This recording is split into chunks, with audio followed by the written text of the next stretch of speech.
பிதா சுதன் பரிசுத்த ஆவியின் பெயராலே ஆமேன். ஆண்டவர் உங்களோடு இருப்பாராக, உம் ஆன்மாவோடும் இருப்பாராக. சீராக் ஞான புத்தகத்தில் இருந்து வாசகம்.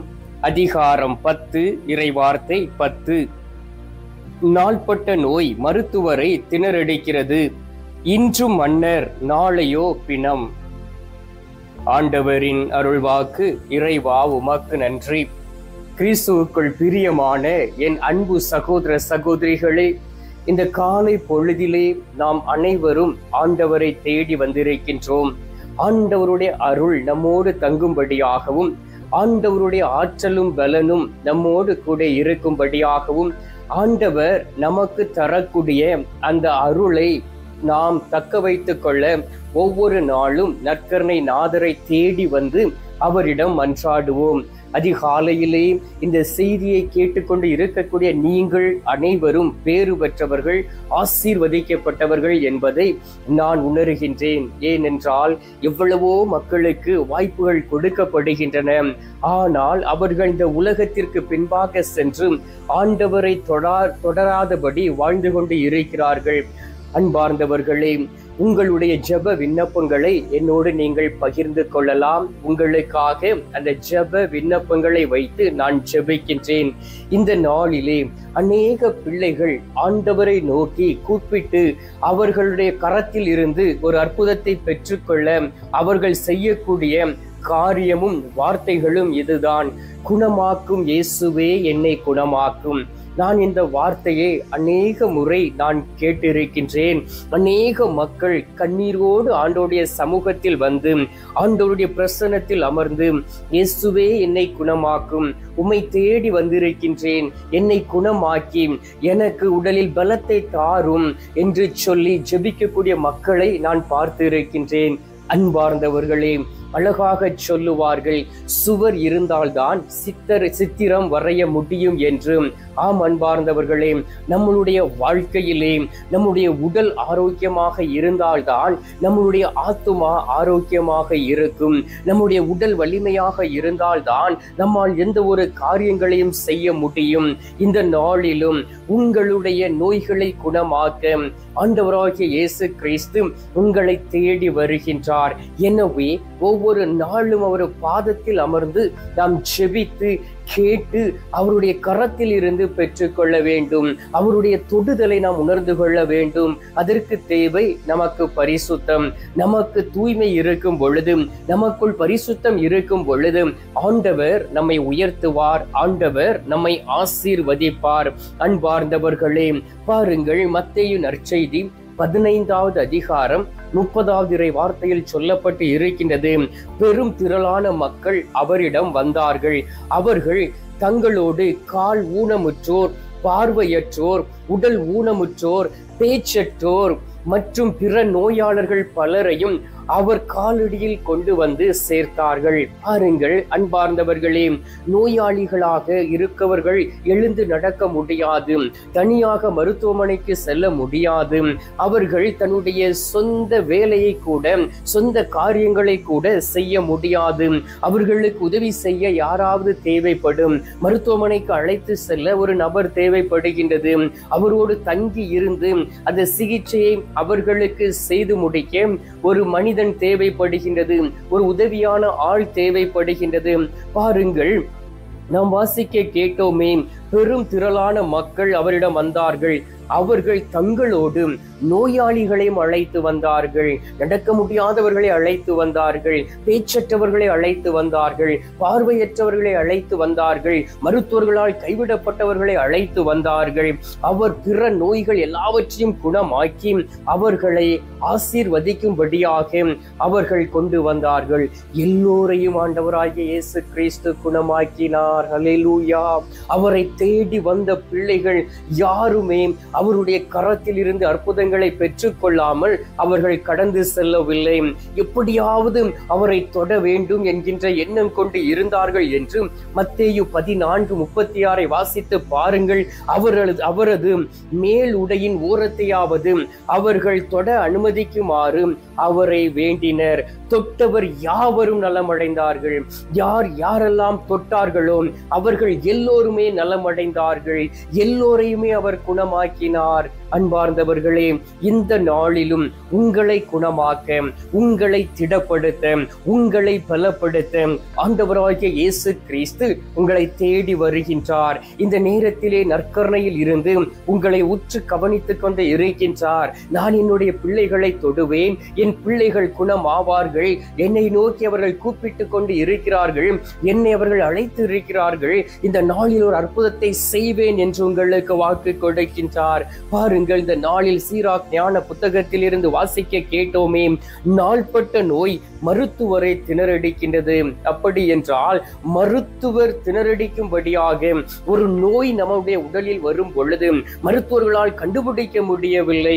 இந்த நாட்களில் பார்க்கின்றோம் பல கொடுமையான நோய்கள். மருத்துவர்கள் சொல்லுகிறார்கள், எங்களால் குணப்படுத்த முடியாது, நீங்கள் கடவுளிடம் செபியுங்கள், கடவுள் மட்டுமே ஒரு அற்புதத்தை செய்வார் என்று சொல்லி இந்த நாட்களிலே அவர்கள் சொல்வதை நாம் கேள்விப்பட்டு இருக்கின்றோம். நாம் இந்த நாளிலே பெரிய பெரிய பணம் படைத்தவர்களாக இருக்கலாம், அதிகாரம் படைத்தவர்களாக இருக்கலாம். நாளையோ நம்முடைய நிலைமை எப்படி இருக்கும் என்று தெரியாது. எனவே அன்பார்ந்தவர்களே, பலவீனப்பட்டு விட்டீர்களாம், ஆண்டவரை நோக்கி ஜெபித்து ஆண்டவர் தரக்கூடிய ஆலோசனையை கேட்டு மருத்துவரை சந்தியுங்கள். ஆண்டவர் உங்களுக்கு உதவி செய்வார், உங்களை தொடுவார், உங்களை குணமாக்குவார். எனவேதான் நாம் மத்தேயு 14:14 வாசிக்கும் பொழுது, இயேசு அங்க சென்ற பொழுது பெரும் திரளான மக்களை கண்டு அவர்கள் மீது பரிவு கொண்டார். அவர்களிடையே உடல் நலமிற்று இருந்தோரை குணமாக்கினார். பாருங்கள், ஆண்டவராகிய இயேசு கிறிஸ்து போய்கொண்டு இருக்கின்றார். அங்கு பெரும் திரளான மக்கள் கூட்டமாக இருக்கிறார்கள். அவர்களை பார்த்த உடனே அவர்கள் மீது பரிவு கொண்டு அவர்களில் யார் யாரெல்லாம் நோய்வாய்ப்பட்டு இருந்தார்களோ அவர்களை குணமாக்கினார். அதே இயேசுவை தேடி வந்திருக்கிறீர்கள். நீங்கள் அவரை நாடி வந்திருக்கிறீர்கள். என் ஆண்டவர் அற்புதத்தை செய்வார், அவர் என்னுடைய நோய்களை குணமாக்குவார், நான் நலம் அடைவேன் என்கின்ற எண்ணத்தோடு நீங்கள் வந்திருக்கிறீர்கள். எனவே இந்த நாளிலே உங்களை தொட்டு அவர் குணப்படுத்த போகின்றார். யார் யாரெல்லாம் அவர் மீது நம்பிக்கை வைத்து இந்த நேரத்தில் ஜெபிக்கிறீர்களோ அவர்கள் எல்லோருமே குணமடைவார்கள். அல்லேலூயா. அன்பார்ந்தவர்களே, எனக்கு தெரிந்த ஒரு சகோதரரி, அவர் பாருங்கள், ஒரு நாள் மருத்துவரை சந்தித்து அவரால் எந்த ஒரு உணவையும் உண்ண முடியவில்லை. அவர் அந்த டெஸ்டுக்கு போகக்கூடிய வேளையிலே, பரிசோதனைக்கு போகக்கூடிய வேளையிலே அவர்கள் கிட்னியிலே கேன்சர் இருக்கிறது என்று கண்டுபிடித்தார்கள். அவர்கள் சொல்லிவிட்டார்கள் அவரிடம், இது 4வது ஸ்டேஜிலே இருக்கின்றது, எனவே நீ இனி குணமாகுவது கடினம், ஆனாலும் நாங்கள் உனக்கு மருந்து மாத்திரைகளை தாரும் என்று அவர் விசுவாசத்தோடு ஆண்டவரை நோக்கி ஜெபிக்க ஆரம்பித்தார். நல்ல ஜெபிக்கக்கூடிய சகோதரி ஆண்டவரை நோக்கி, ஆண்டவரே, இது உம்முடைய விருப்பம், நான் இந்த சிலுவையை சுமக்க தயாராக இருக்கிறேன் என்று சொல்லி உருக்கமாக மன்றாடிய பொழுது ஆண்டவர் அவருடைய கூக்குரலை கேட்டார். அன்பார்ந்தவர்களே, எனக்கும் அவர்கள் மெசேஜ் அனுப்பி இருந்தார்கள். அதை படிக்கும் பொழுது உண்மையிலே என்னுடைய கண்கள் கலங்கிவிட்டன. ஃபாதர், நான் எவ்வளவு நாட்கள் உயிரோடு இருப்பேன் என்று தெரியாது, ஆனாலும் கடவுளுடைய சித்தம் அதுதான் என்றால் நான் ஏற்றுக்கொள்கிறேன் என்றும் அவர்கள் அந்த நாளிலே என்னிடம் சொன்னார்கள். அன்பார்ந்தவர்களே, அந்த நாளில் இருந்து பூசையிலே நான் அவர்களுடைய பெயரை சொல்லி நான் ஒப்பு கொடுத்து ஜெபிப்பது உண்டு.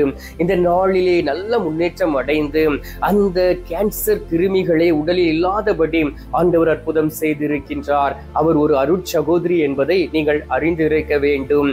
அன்பார்ந்தவர்களே, உங்கள் மீது பரிவு கொண்ட தெய்வம், இந்த சகோதரின் மீது பரிவு கொண்ட தெய்வம் அவருடைய விசுவாசத்தின்படி அவரை தொட்டு குணமாக்கி ஒரு அற்புதத்தை செய்தார்.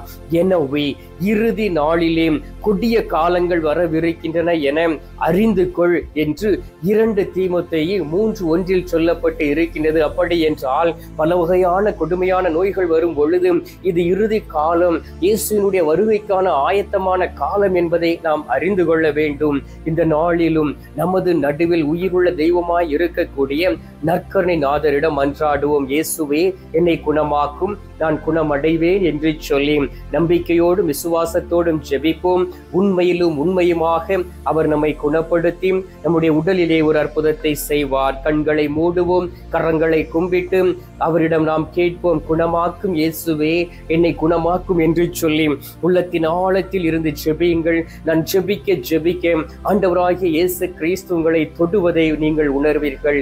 இப்பொழுது நாம் ஜெபிக்கலாம். எங்கள் பரலோக தந்தையே, இயேசு கிறிஸ்துவே, தூயனல் ஆவியே, தகப்பனே, இந்த அருமையான காலை பொழுதிற்காக உமக்கு நன்றி சொல்லி உம்மை துதிக்கிறேன் அப்பா. இந்த காலை பொழுதிலே உமது அன்பு பிள்ளைகளாகிய நாங்கள் உம்மை விசுவாசத்தோடும் நம்பிக்கையோடும் தேடி வந்து இருக்கின்றோம். இறுதி நாட்களின் அறிகுறியாக இருக்கின்றது. எங்கு பார்த்தாலும் கொடுமையான நோய், எப்படிப்பட்ட நோய்கள் வந்து தாக்குகிறது என்று அறியாமல் புரியாமல் இருக்கிறோம் சுவாமி. உமது பரிசுத்த இரத்தம் எங்கள் மீது ஊற்றப்படுவதாக, உமது மாசு மறுவற்ற இரத்தம் எங்களை தூய்மைப்படுத்துவதாக, ஒரு அற்புதமும் அடையாளமும் நடக்க வேண்டுமாய் மை நோக்கி செபிக்கிறேன் அப்பா. இந்த நாளிலே நாங்கள் உம்மை தொடுவவும், நீர் எங்களை தொட்டு குணமாக்கவும், அதை நாங்கள் உணரக்கூடிய பலத்தை தர வேண்டுமாய் மை நோக்கி செபிக்கின்றேன். பெரும் திரளான மக்களை கண்டு மனதுருகிய தெய்வமே, இந்த நாளிலே உமது அன்பு பிள்ளைகளை பார்த்து மனதுருங்கி அவர்களை ஆசீர்வதித்திட வேண்டுமாயும், நாள்பட்ட நோய்கள் குணமாக்கப்பட வேண்டுமாயும், கேன்சர் போன்ற பொல்லாப்பான நோய்கள் குணமாக்கப்பட வேண்டுமாயும் உம்மை நோக்கி ஜெபிக்கிறேன் அப்பா. இந்த நேரத்திலே அநேக பிள்ளைகளை தொட்டிருப்பதற்காக உமக்கு நன்றி. அநேக பிள்ளைகளை தொட்டு நீர் அற்புதமாய் குணமாக்கி இருப்பதற்காக உமக்கு ஸ்தோத்திரம், ஸ்தோத்திரம், ஸ்தோத்திரம். மீட்பெரும் இரட்சகருமான இயேசுவின் திருக்கரத்தில் ஒப்பு கொடுத்து எங்கள் தாய் கன்னி மரியாள் வழியாக ஜெபிக்கின்றோம். அன்பு தந்தையே, ஆமேன். பரலோகத்தில் இருக்கிற எங்கள் பிதாவே, உம்முடைய நாமம் அர்ச்சிக்கப்படுவதாக, உமது ராஜ்யம் வருக, உமது சித்தம் பரலோகத்தில் செய்யப்படுவது போல பூலோகத்திலும் செய்யப்படுவதாக. எங்கள் அனுதின உணவை எங்களுக்கென்று அளித்தருளும். எங்களுக்கு தீமை செய்கிறவர்களை நாங்கள் பொறுப்பது போல எங்கள் பாவங்களை பொறுத்தருளும். எங்களை சோதனை விளைவிடாதையும் தீமையில் இருந்து எங்களை ரட்சித்தருளும். ஆமேன். அருள் இறைந்த மரியே வாழ்க, கர்த்தர் உடனே பெண்களுக்குள் ஆசீர்வதிக்கப்பட்டவள் நீரே. உம்முடைய திரு வயிற்றின் கனியாகிய இயேசும் ஆசீர்வதிக்கப்பட்டவரே. அச்சிஷ்ட மரியே, சர்வேசுடைய மாதாவே, பாவிகளா இருக்கிற எங்களுக்காக இப்பொழுதும் எங்கள் மரண நேரத்திலும் வேண்டிக் கொள்ளும். ஆமீன். பிதாவுக்கும் சுதனுக்கும் பரிசுத்த ஆவிக்கும் மகிமை உண்டாவதாக, ஆதியில் இருந்தது போல இப்பொழுதும் எப்பொழுதும் என்றென்றும் இருப்பதாக. ஆமீன். அன்பார்ந்தவர்களே, நற்கருணை நாதர் தரும் ஆசீர்வாதத்தை பெற்றுக் கொள்வோம். எல்லாமல்ல இறைவன், பிதா, சுதன், பரிசுத்த ஆவி உங்களையும் உங்களுடைய குடும்பத்தையும் ஆசீர்வதிப்பாராக. ஆமென்.